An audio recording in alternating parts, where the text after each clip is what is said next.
Hello नमस्कार, welcome to inculcate learning. So practice classes में 9th class है जी, ये 9th यूनिट से रिलेटेड क्वेश्चंस हम इसमें प्रैक्टिस करेंगे। This is presented by me Raveena. Videos informative लगे तो इनकलकेट लर्निंग को लाइक शेयर सब्सक्राइब कर दीजिएगा। It's absolutely free. ऑलरेडी हम नेट के जो प्रीवियस ईयर क्वेश्चंस हैं वो कर चुके हैं, उनकी एक कंपाइल्ड क्लास भी है 16.5 घंटे की, जो मैंने आपको मैराथन में नीचे डिस्क्रिप्शन बॉक्स में दे रखी है। ओके, तो वो भी आप देख लीजिएगा, टाइम मिले तो आपको, वो ज्यादा जरूरी है कंपैरेटिवली। इस क्लास में 32 क्वेश्चन रहने वाले हैं। सो इट्स लाइक एक बहुत इजी ही है सारी चीजें। तो हम क्वेश्चंस कवर करते टाइम 15 मिनट, हार्डली 15 मिनट की वीडियो होनी चाहिए, ये 15 से 20 मिनट, ताकि हम 1 मिनट में 2 क्वेश्चन सोल्व कर पाए। ओके, सो ये है जी आपके सामने पहला क्वेश्चन, स्वॉट एनालिसिस। तो स्ट्रेंथ, वीकनेस, अपॉर्चुनिटी और थ्रेट की बात करता है। एक सिचुएशनल एनालिसिस टूल है, ये बात ठीक है, एनालाइज करता है। SWOT is used as an input into the strategic planning process and is also applied to evaluate the situation in terms of strength. Strength की स्पेलिंग ठीक कीजिएगा, and capabilities। तो बिल्कुल ठीक है जी, करेक्ट एक्सप्लेनेशन है। ओके, मैक्स वेबर के according कितने टाइप ऑफ लेजिटिमेट अथॉरिटी होते हैं, ये क्वेश्चन भी आ सकता है, ये इन्फॉर्मेशन काम आएगी आपके। मिक्स्ड 2, 4 और 3, आंसर आपका 3 रहेगा। ट्रेडिशनल अथॉरिटी रहेगी, कैरिज्मेटिक अथॉरिटी रहेगी और लीगल रैशनल अथॉरिटी रहेगी। ओके, 3 टाइप बताए हैं उन्होंने अथॉरिटी के। In total quality management, the principle of continuous improvement is best represented by, तो total quality management में one time inspection और corrective action होगा, एक टाइम से तो नहीं होंगी चीजें। डेमिंग का PDCA, plan, do, check and act, ये बेटर लग रहा है। Centralised control without feedback, feedback के बिना आप क्या ही इंप्रूव कर लोगे। रैंडम परफॉर्मेंस इवेल्युएशन, ये भी नहीं। सो PDCA ज्यादा बेटर फिट बैठ रहा है, डेमिंग की PDCA cycle, plan, do, check and act. Okay. The human relations approach to educational administration primarily emphasizes. So human relation है तो relationship पे focus करेगा, interpersonal relation, morale, participative decision making, sounds good. Exclusive reliance है quantitative performance indicator पे, वो human relation कहाँ है इसमें। स्ट्रिक्ट ब्यूरोक्रेटिक हायरार्की और फॉर्मल अथॉरिटी है, इसमें भी रिलेशनशिप नहीं बनते हैं अच्छे। Organisational efficiency through mechanistic control. But human relation की बात हो रही है तो इंटरपर्सनल रिलेशन वाला ऑप्शन बेटर है, बहुत अच्छा है पहले वाला। ओके, ये human relation theory Elton Mayo ने दी है, मायो डिस्कस करते हैं human relation. NAAC, QCI, INQ, AAHE और NIRF, देखो ये इंटरनेशनल एजेंसी है, सो इंटरनेशनल बेंचमार्किंग को प्रोवाइड करती है, ये कि इंटरनेशनल लेवल पे क्या बेंचमार्क रहेगा क्वालिटी स्टैंडर्ड्स का। ये क्वालिटी काउंसिल ऑफ इंडिया है, सो ये आपकी प्रमोट करेगी ब्रॉडर क्वालिटी स्टैंडर्ड्स को। नेक आपके इंस्टीट्यूशंस को असेस करेगी और ग्रेडिंग देगी, और रैंकिंग जो है वो NIRF करेगी, क्योंकि NIRF का एक रैंकिंग फ्रेमवर्क है। ओके, तो 4, 1, 2, 3, ऑप्शन नंबर 3 यानी सी आंसर। ठीक है जी। In Uttar Pradesh, how is the governance of primary education structurally organized. So कैसे ऑर्गेनाइज्ड है चीजें। Primarily managed at the state level with limited local involvement, administered through higher education authorities with state coordination, coordinated among state, district और आपका local bodies, और manage through collaborative between private and national. तो private national नहीं, decentralised हैं चीजें, state, district और local bodies के मतलब बीच में ही दरमियान कोऑर्डिनेट किया जाता है। तो सी आंसर बढ़िया है।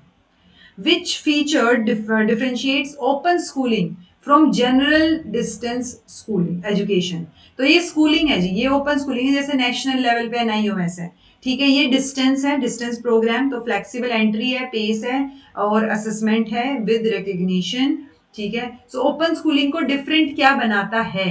Absence versus presence of structured curriculum, adult orientation versus school age restriction, या self instructional mode versus face to face dependence. तो फेस टू फेस तो नहीं है, जनरल में फेस टू फेस कहाँ है। तो adult orientation versus school age restriction, तो ओपन स्कूलिंग वैसे स्कूल लेवल पे होती है, और जनरल वाला जो है ये अडल्ट नहीं बोल सकते एज सच, बट स्कूल के बाद वाली एजुकेशन डिस्टेंस से हो सकती है। ओके, सो फ्लेक्सिबल एंट्री वाला ऑप्शन बेटर है जी, flexible entry, pace, assessment with recognition. So ये आपका ओपन स्कूलिंग जो है उसमें देखने को मिलेगा, जो कि जनरल डिस्टेंस एजुकेशन से डिफर करेगा।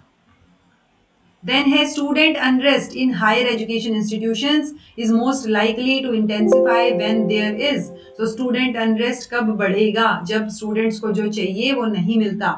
एक्सपेंशन ऑफ को करिकुलर और extra curricular activities, transparent administrative process, अगर ट्रांसपेरेंट प्रोसेस है तो क्यों बढ़ेगा student unrest. Perceived disconnect between institutional authority और स्टूडेंट की एस्पिरेशंस, तो जो स्टूडेंट्स एक्सपेक्ट कर रहे हैं वो पूरी नहीं हो रही है, तो वो डिस्कनेक्ट है वहां पे। Alignment between curriculum and employment opportunity, अगर अलाइनमेंट है तो अच्छी बात है ना, इससे क्यों अनरेस्ट बढ़ेगा, तो आंसर आपका सी हो जाएगा। वैलिडिटी क्या रहती है नेक की, एक्रेडिटेशन की, 3 साल, 7 साल, 4 साल, 5 साल, तो 5 साल की वैलिडिटी होती है, 5 साल के बाद वापस से अप्लाई करना होता है।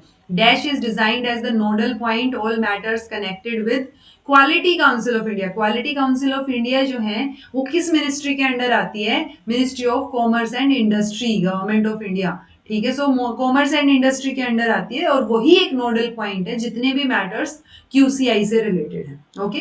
नेक और ये नोडल पॉइंट नहीं कंसीडर होंगे जी, आंसर आपका फर्स्ट होगा।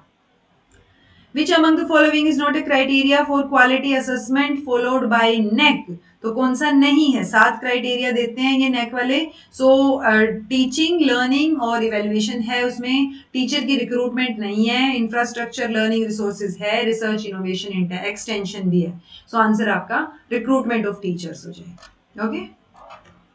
पीओसीसीसी इंपॉर्टेंट है जी, पूछा जा सकता है, इंफॉर्मेशन ये काम आएगी, प्लीज इसको याद रखना, बिकॉज हमने पीओएसडी सीओआर भी तो कर रखा है, बट ये प्लान करना, ऑर्गेनाइज करना, कोऑर्डिनेट करना, कंट्रोल करना, कमांड देना, तो ये क्या ऑप्शंस किस सीक्वेंस में रहेंगे, ये जो सीक्वेंस है वो कमांड, कंट्रोल, कोऑर्डिनेट और कंट्रोल, कमांड आएगा, कमांड, कोऑर्डिनेट और कंट्रोल की सीक्वेंस में रहेंगे, ठीक है। आप कमांड दोगे, कोऑर्डिनेट करोगे और जो चीजें हुई है उनको फिर कंट्रोल करना। पर्ट की जो टेक्निक है वो कौन से ईयर में डेवलप हुई, ये क्वेश्चन भी पूछा जा सकता है, ये इंफॉर्मेशन भी काम आएगी। 1958, 90, 1970, 1951, सॉरी 51 नहीं, 1958 जो है वो इसका आंसर हो जाएगा, 1958। How many elements are there in Fayol's administrative approach, तो हेनरी फ्यूल के एडमिनिस्ट्रेटिव अप्रोच में 14 एलिमेंट्स हैं जी, 14, और वो 14 के 14 आपने ध्यान रखने हैं। Functions of educational management includes report करना, बजट करना, कंट्रोल और डिसीजन मेकिंग। एक्चुअली ये यूपीजीडीसी का क्वेश्चन है, उनकी आंसर की अब तक रिलीज नहीं हुई है। सो रिपोर्टिंग और बजटिंग तो फॉर श्योर रहता है, 1 2 3 करके ऑप्शन यहाँ है नहीं, अगर मैं पीओसीसी के हिसाब से चलूँ तो। सो ये जो है डिसीजन मेकिंग मतलब नहीं भी आए तो चलना चाहिए, क्योंकि एडमिनिस्ट्रेटिव लेवल का काम है, ऑल्दो मैनेजमेंट में भी आप कुछ डिसीजंस तो लेते ही हो। सो सी या डी में से डी ऑप्शन ज्यादा फेवरेबल है, डी के साथ हम जा सकते हैं, बट सी या डी में से एक रहेगा। प्लानिंग, ऑर्गेनाइजिंग, स्टाफिंग और directing, attempt to attaining coordination, people की रिक्रूटमेंट, एम्प्लॉय की, बजट फॉर्मुलेशन, बजट फॉर्मुलेशन तो मतलब आप प्लान कर रहे हो ना फॉर श्योर, सो ये प्लानिंग आ गया।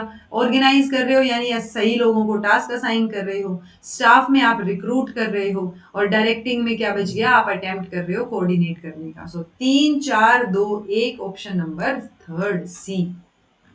There are modern approach to management, modern approach to management किस पे फोकस करेगा, ऑर्गेनाइजेशनल कंप्लायंस पे, सुपरविजन ऑफ मैनेजर्स पे, ऑर्गेनाइजेशनल ग्रोथ पे या कंसर्न्स पे। सो ऑर्गेनाइजेशन की ग्रोथ पे फोकस रहता है जी, सही आंसर आपका ऑर्गेनाइजेशनल ग्रोथ हो जाएगा। कौन सी थियरी एफडब्ल्यू टाइलर ने दी है, administration as management, time management, bureaucracy as management और साइंटिफिक मैनेजमेंट। सो टाइलर जो है वो साइंटिफिक मैनेजमेंट की थियरी देते हैं, आंसर डी हो जाएगा। Which of the following is not a step in the process of PERT, so PERT में ऑब्जेक्टिव डिफाइन करते हो, टाइम एस्टिमेट करते हो, हम अलग अलग तरीके के टाइम्स भी पढ़ते हैं, आप वर्क को ब्रेक डाउन करते हो, स्ट्रक्चरल ब्रेक डाउन होगा काम का, बट कॉस्ट एस्टिमेशन नहीं आता, पर्ट में आप कॉस्ट को एस्टिमेट नहीं करते हो। लीडरशिप एक इंटरपर्सनल इन्फ्लुएंस है, exercised in a situation and directed towards the attainment of specialized goal या गोल्स। ये स्टेटमेंट किसने दी है, जॉर्ज आर टेरी ने, डूगल्स मैकग्रिगर ने, नूज और आपका डोनल और रॉबर्ट टेनेबम। सो ये क्वेश्चन रिसेंटली पूछा गया है, रॉबर्ट टेनेबम की ये डेफिनेशन है, मुश्किल है रिपीट होना, बट थोड़ा आइडिया हो तो बेटर है। पीओएसडी सीआरबी का कॉन्सेप्ट किसने दिया, हेनरी, ड्यूई, ल्यूथर ग्यूलिक और आपका टाइलर, तो ऑब्वियसली आंसर थर्ड हो जाएगा, ल्यूथर ग्यूलिक। देन है जी विच ऑफ द, ये टेट नहीं सेट है भाई, HP set, which of the following have been defined as performance indicator for assessment and accreditation of institution by NEC. So आप curricular aspect, research innovation extension, governance और leadership, election of student union and interest नहीं, student union वाली चीज नहीं आएगी, institutional values and practices. So देखो A B C तो for sure है ही, institution की values A B C E ठीक है होती हैं, ये रहा 7th पॉइंट, ठीक है नेट में भी आया हुआ है ये. तो institutional values and best practices, governance, leadership management, student support progression, infrastructure, learning resources, research innovation extension, teaching learning evaluation और करिकुलर एस्पेक्ट. ये सात के साथ पॉइंट याद रखने हैं, आपको पूछे जा सकते हैं, बार बार पूछे गए भी हैं. जो the following is not considered the pillar of total quality management. So customer focus, employee involvement, continuous improvement और stakeholder management. So total quality management का पिलर कौन सा नहीं है? सो ये है जी 4 पिलर. स्टेक होल्डर मैनेजमेंट नहीं आएगा, कस्टमर पे फोकस करते हो, इंप्रूवमेंट पे फोकस करते हो, एम्प्लॉय इन्वॉल्वमेंट पे और प्रोसेस ओरिएंटेड अप्रोच पे. तो ये 4 पिलर हैं, इन चारों पिलर्स को याद रखना. Which of the following core value among the institutions of higher education are promoted by NEC? So, contributing to national development, fostering global competencies among students, inculcating a value system among students, promoting optimum utilization of infrastructure. तो इनमें से कौन सी core values हैं जो NEC promote करता है? तो क्या प्रमोट करता है? नेशनल डेवलपमेंट को तो कंट्रीब्यूट कर ही देगा. 4 में से 3 बताने हैं. ग्लोबल कॉम्पिटेंसीज जो है उनको भी मान लेते हैं, ठीक है. इंफ्रास्ट्रक्चर पे शायद ना बोले, 1 2 3 ABC, ठीक है. सो ये है जी core values. National development, then आपका ग्लोबल कॉम्पिटेंसीज को फोस्टर करना, वैल्यू सिस्टम इनकलकेट करना, टेक्नोलॉजी के यूज को प्रमोट करना और quest for excellence.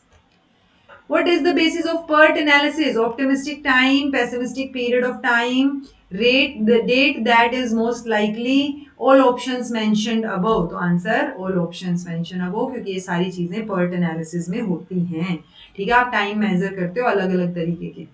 Which of the following is not a quality framework in India? NEC, NIRF, NBA और UGC. तो कौन सा नहीं है? सो यूजीसी नहीं है, बाकी क्वालिटी फ्रेमवर्क है. ये एक्रेडिटेशन के काम आते हैं, रैंकिंग के काम आते हैं तीनों. Through the function of planning, organizing, directing, controlling, in which process the goals are set and achieved for the institution. तो कौन सी चीज में गोल्स को सेट किया जा रहा है और अचीव किया जा रहा है? डिफरमेंट, मैनेजमेंट, एनक्रोचमेंट और अबेटमेंट. तो ऑब्वियसली मैनेजमेंट आपका आंसर हो जाएगा. The character related quality of a good leader, अच्छे लीडर की क्वालिटी कैरेक्टर से रिलेटेड जो है. Ideal ideas, motivating spirit, symbol of cultural and values, attractive personality, completely devoid of it in modern. So good leader जो है वो किसमें? Ideas अच्छे होंगे, उनके आइडियल आइडियाज और मोटिवेटिंग स्पिरिट आपको देखने को मिलेगी. पर्ट की full form programme evaluation and report technique, performance evaluation and review technique. Performance को इवेल्युएट करते हो आप, तो सी ऑप्शन 1958 में आया था ये, ठीक है. Which among the following list of thinkers of management has developed the theory of variation? So Peter Drucker, Mountain और Blake. Mountain और Blake का तो मैनेजरियल ग्रिड मॉडल है. एडवर्ड डेमिंग और हेनरी फ्यूल. सो एडवर्ड डेमिंग जो है वो आपका आंसर हो जाएगा, वो वेरिएशन की बात करते हैं. Who among the following propounded scientific management theory? Scientific management theory Mayo, human relation theory दी है. टाइलर जो है वो scientific management की बात करते हैं. लूथर और ग्यूलिक जो है, ग्यूलिक और उर्विक, इन्होंने वो दिया था, अभी तो बात की थी हमने, POSD CORB, ठीक है, POSD CORB. और पीटर ड्रकर जो है मैनेजमेंट MBO ऑब्जेक्टिव्स की बात, behavioural objectives, management of behavioural objectives की बात करते हैं. ओके, बी आंसर हो गया. Which of the following is not a part of POSD CORB? So POSD plan, staffing, organize staffing, directing, rating नहीं है, रिपोर्टिंग आएगा, बिल्डिंग नहीं है, बजटिंग आएगा. सो ABC ही आपका आंसर आएगा. अच्छा, नोट अ पार्ट पूछा है ना, तो आपका DE आंसर आ जाएगा, 4th. ओके, ये हो गई आपके 9th यूनिट के क्वेश्चंस. एक यूनिट रह गई है, दिन भी बहुत कम रह गई हैं. All the best for your exam. This was all about today. Thank you so much for watching. Be happy, keep smiling, subscribe to inculcate Learning because it is absolutely free. Be consistent in your efforts. Take care. See you in next class.